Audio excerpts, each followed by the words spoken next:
hoping that we would be talking after you were on track today again for the second day of running here at the Indianapolis Open Test. Unfortunately, rain has decided that will not happen. Big thank you, by the way, to Pennzoil, who's supporting all of our video coverage for this event. Been doing pioneering things with oil for 110 years, which I'm sure you already knew, but wanted to speak to you in particular among all of the IndyCar rookies here at the Indianapolis Motor Speedway, because you have one oval race in your entire life of experience. Everybody else in Indy NXT or other series have learned and trained. Tell me what it was like going out on the world's biggest, fastest, most famous oval for your first time yesterday. Honestly, when I come on 2018, I come here to know the track because I am here for work about the 24 hours of Daytona in the Juncos shop.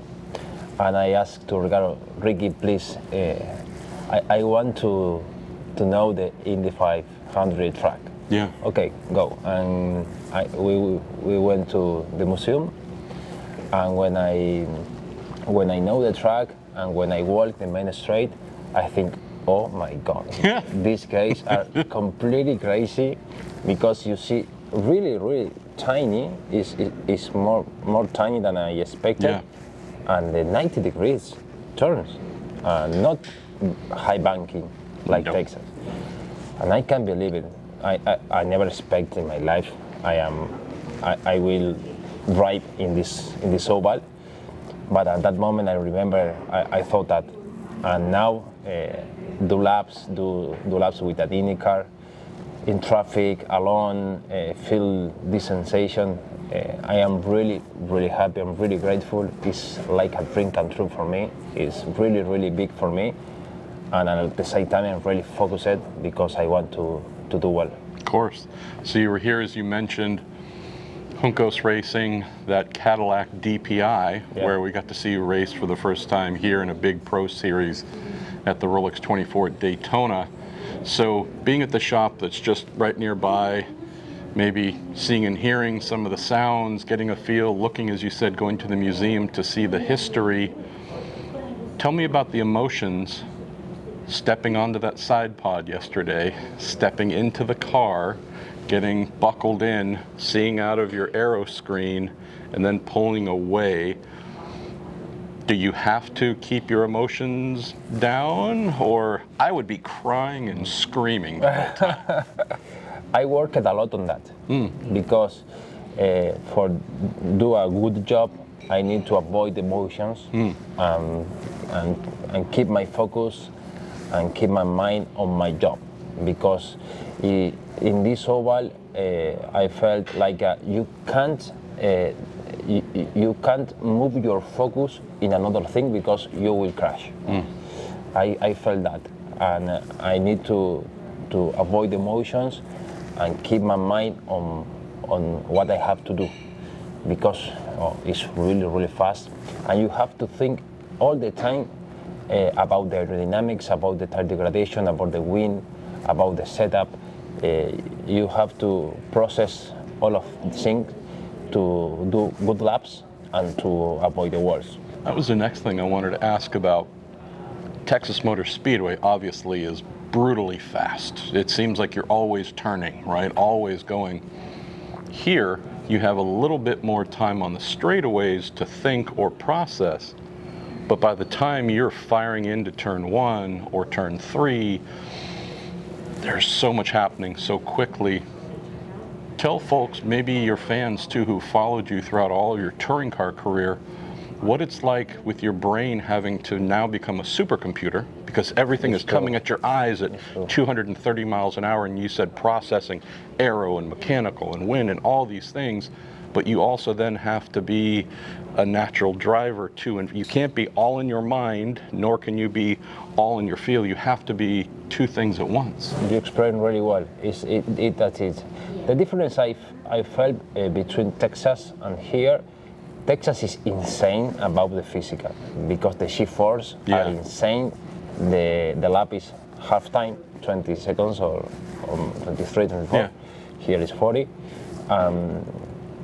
About the physical condition, every time I jump out the car in Texas, I was dizzy. And here, I am little bit dizzy, really bit. So about the physical condition, I think Texas is insane. Here, you feel the cheese, you feel the G-forces, of course you feel the speed, but the most difficult part, I think, here in Indy is the car is really loose. You have to drive all the time because the car is on the limit, and the final speed is 240 miles in the draft. So it's different. I think about the physical condition, Texas is unique, but about the driving and the risk, no, here is insane. It's my conclusion. I know it's my first time in my first year, but it's crazy. Tell folks about. I mean, you're accustomed to oversteer in everything you've driven before. Tell me about oversteer at 235 to whatever with a wall right there and other cars around you. That would be something that would cause most folks to stop, get out of the car, and run for about 10 miles to get away. Yes, always I hear you never have to correct the car like a road course. I hear that for the drivers, Indy 500 drivers, all of my life, because I am a big fan of this race. Yeah. And I watch every movies, every YouTube videos, of course, every race. It's true because if you correct the car in the middle of the corner at that speed with the wall in front of you, oh my God! I honestly won't think that. Don't want to think about it. But it's really an art style of driver, the oval, and more here than Texas. You have to use the car and you have to position the car on the apex in that way to maximize the lines, to maximize the aerodynamic. Think all the time about if you have one car in front, it's not the same if you have 5 cars in front, the draft is more, the understeer is more, the change of the wind is more. So all the time you have to process everything. I think this is the reason now I understand much more when the driver says, oh, it's a really tough mental race. It's really tough. When you finish, I hear from Tony Kanaan, for example, when he finished the Indy 500 races, he felt like, oh, I am really exhausted about the mental, because it's really risky and you have to process all the time a lot of things and you can't do a mistake here. Last question for you, Agustin. So, was hoping for 2 days, everybody's hoping for 2 days before we come back in a little under a month to start official practice. How do you feel with 1 day of running? You did well.